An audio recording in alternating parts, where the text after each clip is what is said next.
Hola amigos y amigas de Buenas Noticias TV, muy bienvenidos.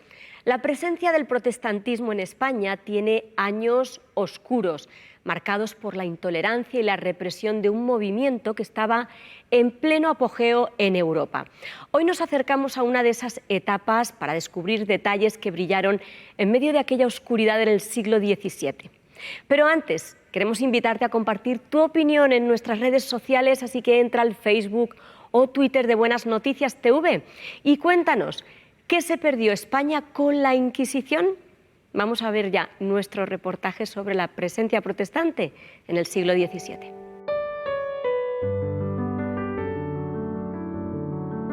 En 1556, Felipe II recibe el título de rey de España.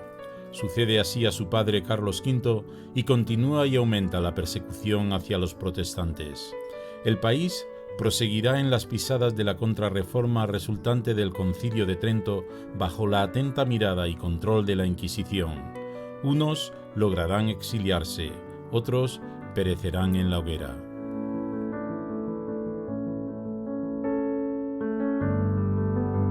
Sospechaba de todo cuanto ocurría alrededor, por eso tenía muchísimos agentes. Se calcula que en España podía haber perfectamente 30.000 agentes al servicio de la Inquisición que vigilaban, como digo, todo lo que ocurría en torno al hecho religioso. Claro, no solamente la Inquisición vigilaba, sino que en su papel de defensora de la ortodoxia actuaba de facto, de hecho. El siglo XVII amanece entre la uniformidad y la intransigencia. Habían desaparecido ya los círculos protestantes de la centuria precedente. Aún así, no habían extinguido las ideas reformadas y su eco había seguido en las últimas décadas del XVI. El primer mártir se remontaba a 1523. Las víctimas procedían de toda la geografía nacional. A partir del año 59-60, los grandes procesos inquisitoriales de Sevilla y Valladolid hicieron que la Inquisición pusiera aún más el punto de mira hacia los protestantes. De hecho, en la segunda mitad del siglo XVI, la mayoría de víctimas, o un gran número de víctimas de esos autos de fe y de los que acabaron en la hoguera fueron protestantes, y también hubo un mayor control aún sobre los libros, sobre las imprentas. Todo eso dificultó muchísimo la llegada de libros, pero eso no significó que no hubiera intentos. Es verdad que no tenemos toda la documentación producida por los 17 tribunales de distrito, pero sí se han podido examinar unos 14 o 15 y se han podido establecer con nombres y apellidos a 2.000 protestantes procesados en España del siglo XVI. Con el país cerrado, los compatriotas en el exterior y los comerciantes extranjeros buscan imprimir e introducir la Biblia en castellano, libros y folletos evangélicos. Sueñan con que otros españoles accedan sin intermediación del clero al mensaje sagrado. Así había sucedido en la etapa anterior con el mundo intelectual y la nobleza. Estos tratados intentaban ser introducidos de la forma más disimulada posible, aunque la Inquisición estaba muy atenta a lo que estaba ocurriendo en ese sentido, y muchos de estos tratados fueron localizados y destruidos. Pero sí, la idea que tenían era hacer llegar estos escritos a la clase intelectual española o a la nobleza, que eran las personas que podían leer y que tenían los recursos para adquirir este tipo de materiales, y concienciarles de la necesidad de una reforma en España. Aparte de la censura de obras y la tortura y muerte de los heterodoxos, la Inquisición y el Estado impedían el acudir a universidades de países no católicos. También se vigilaba allí a los expatriados disidentes para intentar capturarlos y devolverlos a España. Pero el esfuerzo de los protestantes iniciales dejaría un legado, a pesar de la opresión. Sus tentáculos llegaban a los Países Bajos, incluso hasta Inglaterra, a través de una red de espías y de control. Por eso fueron muy valientes al transmitir ese empeño de que la Biblia estuviera en castellano, de que los españoles de alguna manera recibieran algún tipo de testimonio, de fe evangélica, y yo creo que eso animó a los pocos, que sabemos que fueron escasos, españoles que estaban en el interior, a intentar también ellos una reforma. La Biblioteca Nacional conserva hoy diversas huellas originales de aquel siglo XVII. La Biblia se convertiría en el emblema de esa constante labor editorial, ya no en latín, sino en una lengua comprensible para los españoles.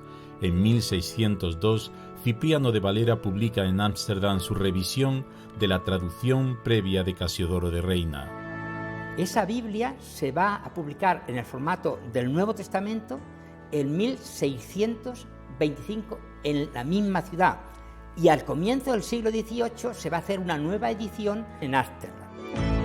En ese tiempo, el alemán Juan de Aventrot, que reside sobre todo en Canarias, traduce el influyente catecismo de Heidelberg. A la vez, al igual que otros protestantes, envía cartas masivas al país, una al rey Felipe IV, donde le expone los motivos para una reforma religiosa y la necesidad de otorgar derechos. Él mismo la traerá a la península. Pedía libertad de conciencia para Flandes, territorio español en Europa, y para España. Claro, evidentemente su acción tan arriesgada le valió que fuese capturado, entregado a la Inquisición y finalmente condenado y ejecutado en Toledo en un auto de fe. Pero Juan de Aventrop fue de esas personas que estaba convencido que la letra impresa podía producir los cambios que tanto necesitaba nuestro país. Fernando de Tejeda, en 1623, con su libro El Carrascón, denunciaría la ausencia de libertad en España. Como él, distintos frailes y monjes autóctonos, al poder acceder a textos religiosos, aceptarían la reforma. Huirían a Europa, la mayoría a Inglaterra. Allí, integrados en la Iglesia anglicana, escriben y traducen obras para mandarlas a su tierra.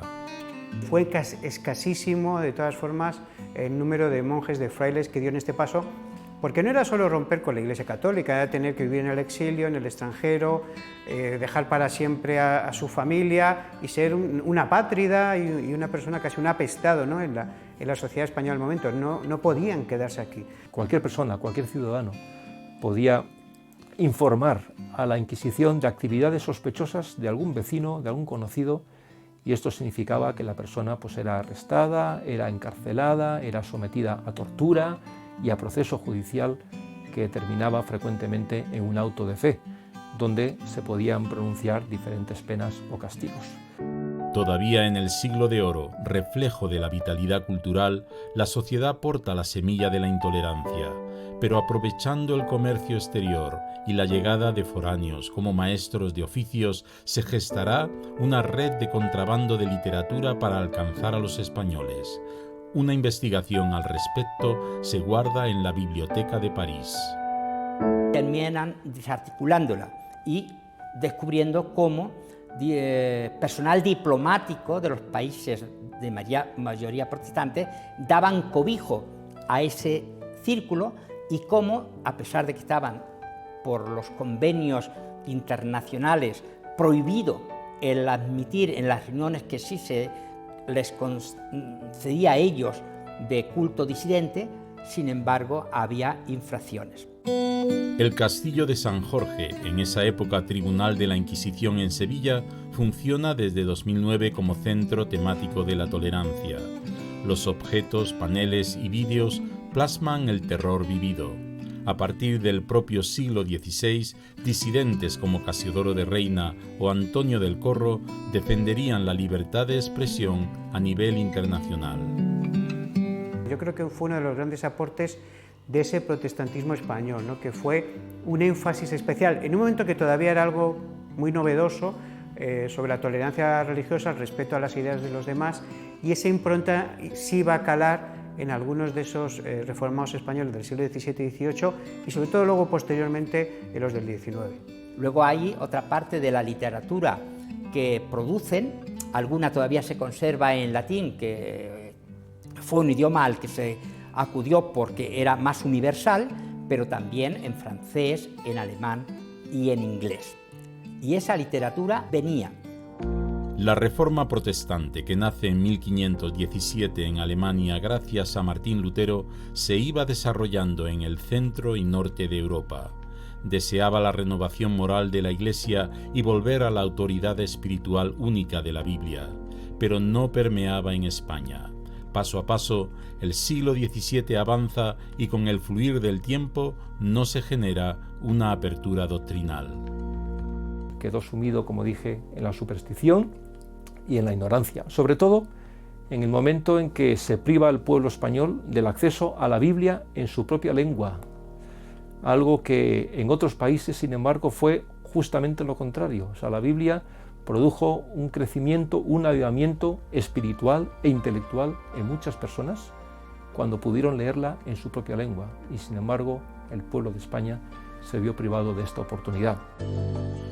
El control ideológico escondería la memoria de Aventrot y de Tejeda, también la de autores reformados como Adrián Sarabia, Juan de Luna, Melchor Román, Juan Nicolás Isa Charles, Jaime Salgado, Juan de Lequesne o Vicente Soler, entre otros, e incluso la de centenares de comerciantes anónimos que compartían su fe a nivel personal.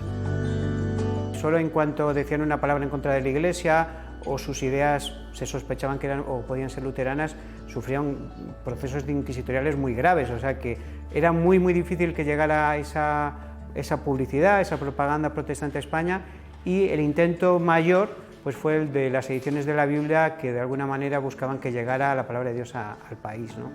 Curiosamente, en los índices de libros prohibidos, a los autores protestantes del 16 y también del 17 y del 18 se les considera autores de primera clase. Esto no es una calificación por el valor literario, sino aludía a su peligrosidad.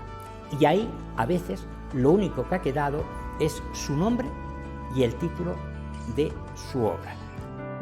Entonces, acaba el apogeo nacional en las artes, el analfabetismo lastra a la sociedad y las distintas batallas internacionales, crisis económicas y epidemias de finales de siglo cercenan la prosperidad del pasado. España se dirigía además a la Guerra de Sucesión, que daría paso a la dinastía de los Borbones.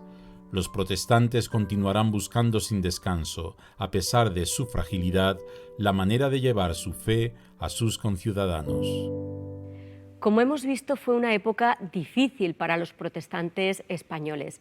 José Pablo, ¿volveremos alguna vez a la intolerancia de aquellos años? No me asustes, ¿estás preocupada por algo? Hombre, ahora mismo pues no, pero dice la Biblia que al final de los tiempos aumentará la persecución contra los fieles a Jesucristo.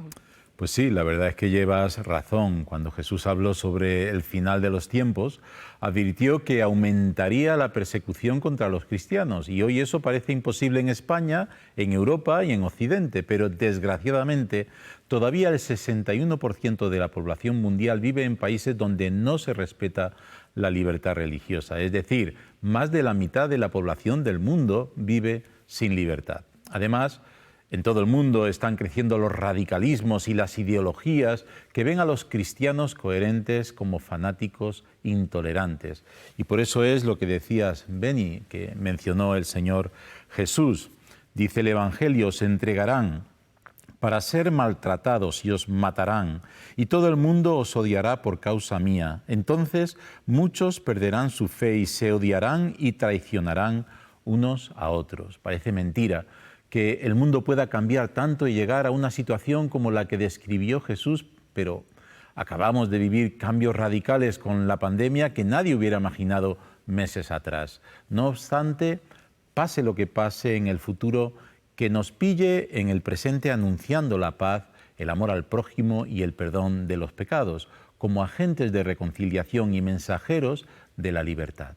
Queremos animarte a leer la Biblia y, gracias a la labor de las iglesias evangélicas y a la generosidad de la Sociedad Bíblica de España, podemos regalarte este Nuevo Testamento. Si todavía no lo tienes, llámanos ahora al teléfono 91-743-4400 y te lo enviaremos gratis. Y para todos los que formáis parte del Club de Amigos, en esta ocasión vamos a sortear este libro titulado Formar para Transformar, un libro escrito por Edith Vilamayó, que nos llega gracias a la generosidad de la editorial Andamio. Muchas gracias por vuestra atención en este día y no lo olvides, tú vales mucho para Dios.